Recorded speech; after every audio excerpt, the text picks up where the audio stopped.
Thanks, Miguel, and thanks for your tremendous leadership in bringing us all together to celebrate the outstanding contributions of members of our staff.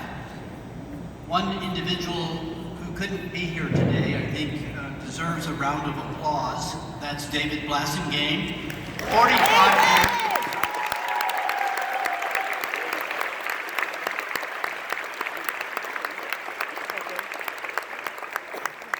Celebrated his 50th reunion, and I think he partied too much over the Gloria W. White Distinguished Service Award was established to recognize a non-academic staff member on the university's Danforth campus for exceptional effort and contributions to the university. Danforth staff are nominated for their efforts to improve the community, both within Washington University and beyond, for their dedication to enhancing Washington University's reputation as a premier educational institution and for their outstanding service to elevate the university. This honor comes with mementos and a check for $1,000.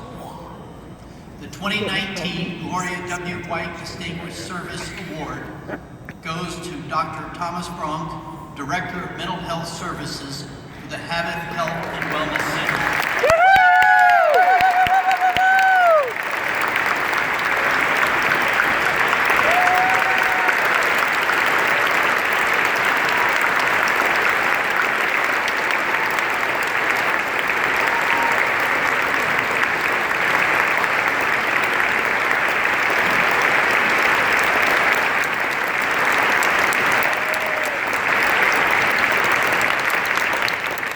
We all appreciate the extraordinary challenge that our students face.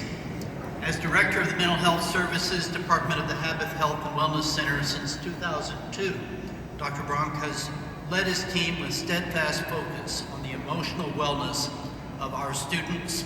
He has built a staff committed to providing exceptional, confidential, and inclusive care for all students, with the goal of working collaboratively with students and the greater campus community to improve overall personal development and quality of life. He initiated the merging of student health services and counseling services in the late 1990s, and he played a critical role in the transition of student health and counseling service to the Habit Health and Wellness Center. This was an integrated care model that developed in 2006. He's championed a comprehensive mental health care model, which offers an array of services from traditional direct clinical services to a variety of outreach and prevention efforts. Dr. Sherry LeBlanc, Executive Director of the Habit Health and Wellness Center, said, quote, Dr. Bronk is seen as the face of mental health services who does a wonderful job of advocating for students and helping faculty and staff when managing difficult situations. Campus Partners references expertise as a key strength of mental health services and often comment on the value of his responsiveness, flexibility, and guidance during crises. Dr. Bronk has been instrumental in leading valuable programs such as Therapist-Assisted Online, What Can I Do?, Cognito at Risk for faculty and staff, and Let's Talk. He's led the way to meet the needs of the university's increasingly diverse student body, including students of color, LGBTQ students, first-gen and low-income students, as well as our international students and veterans. In 2009, Dr. Bronk received the James M. Hollowell Honor in recognition of his commitment and contribution to the LGBTQIA+ community in St. Louis and on our campus. Jessica Dyer, Habit Health and Wellness staff counselor, said, quote, I often refer to Dr. Bronk as Oz. He is behind the curtains, doing things that often no one knows about. He is an unsung hero, quiet, patient, and giving. Anyone who knows Dr. Bronk personally or professionally knows he gives his heart to the betterment of Washington University. He is now a public hero. I would like to present the 2019 Gloria W. White Distinguished Service Award to Dr. Thomas Bronk.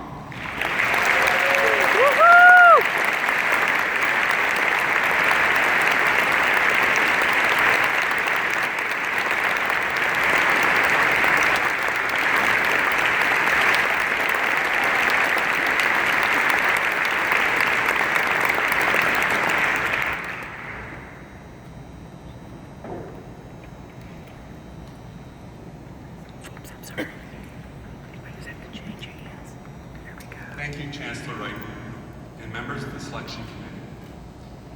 I am truly humbled to receive this recognition. It's very easy for me to lose perspective when my internal critic oftentimes will take over and focus me only on what's wrong, what's next, or ways to improve. I am very grateful for the validation that I am on the right track and the reassurance to continue down this road. In 1984, I was a college sophomore, struggling with coming out to myself as a gay man. Times were different, and I struggled immensely with accepting my sexuality. Despite my apprehensions, I decided to take a risk and talk to one of the college's counselors. I remember very little about what I said or didn't say, but what I remember most acutely was that despite being upright in the chair, I felt like the floor was somehow slowly beginning to tilt vertically, and feared that I would soon be talking to the therapist while lying flat on my back as she hung on for dear life from the swinging light fixture on the ceiling. Fortunately, she made some suggestions that stopped the floor from tilting further and helped me to talk about something that was taking an immense amount of energy to keep a secret. She made a difference then and helped me to see later that I wanted to pursue a career path close to her own, which would allow me to do something similar, make a difference in the lives of other college students. It's mainly why I decided to pursue a degree in counseling psychology and eventually focus later on directing a university mental health service. It would not be possible for me to be standing in this spot today without the support and guidance of many, many individuals, only a few of whom I have time to name right now. I would like to briefly mention 5 groups of people. First, thank you to all of my colleagues both within and outside the Division of Student Affairs. When I call, it's usually not good news, and typically it's time sensitive. Thank you for always being responsive and serving as the critical eyes and ears in identifying and referring students in distress. Second, to my colleagues at the Habit Health and Wellness Center, who are all consummate health and mental health professionals, providing high quality care and support, often critical to the success of our students, always behind closed doors, where no one can really know or understand the significant difference that you've made. None of us is as good as all of us, and I am very proud to be a member of our hardworking team. Third, I'm grateful to my prior and current mentors, including Dr. Lloyd Reitman and former Assistant Vice Chancellor for Students, Karen Levin-Coburn. You both gave me an opportunity to flap my wings without fully knowing whether they had the necessary lift to keep me aloft. Thank you for taking this risk. To Dr. Alan Glass, for your many years of guidance, ability to analyze thoughtfully, and the ease with which you brought levity to the sometimes complicated and daunting situations. I appreciate your wise counsel greatly. To my current supervisor, Dr. Cherie LeBlanc, your can-do attitude, commitment to providing exemplary health care, and caring attention to the well-being of our team helps me to be a better leader. And to Dr. Gloria White, our current Vice Chancellor for Student Affairs, I'm grateful for your leadership in prioritizing the health and wellness amongst all of our students, and advancing the educational initiatives of the Habit Health and Wellness Center. 4, thank you to the current and past administrative support staff who keep the center running smoothly day in and day out without fail. In particular, Kathy Vanderploem, our now retired mental health nurse and service coordinator, who is here with us today after 39 years of dedicated service to Washington University. Your commitment to serving our students with a smile on the outside, though you weren't always feeling it on the inside, was and is an example that we all can learn from. I miss your whistling down the hallway.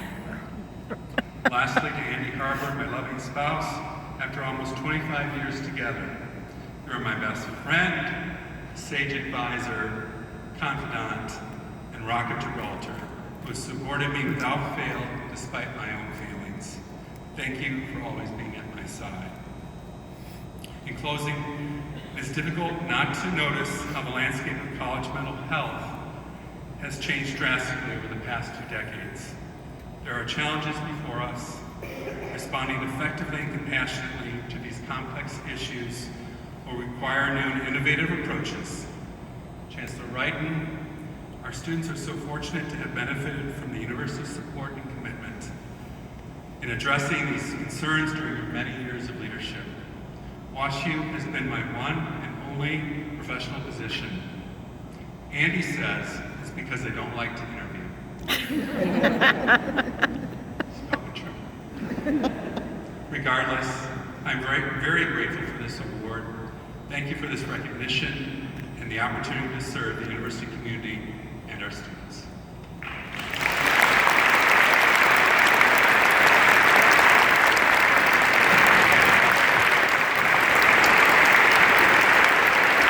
Sarge.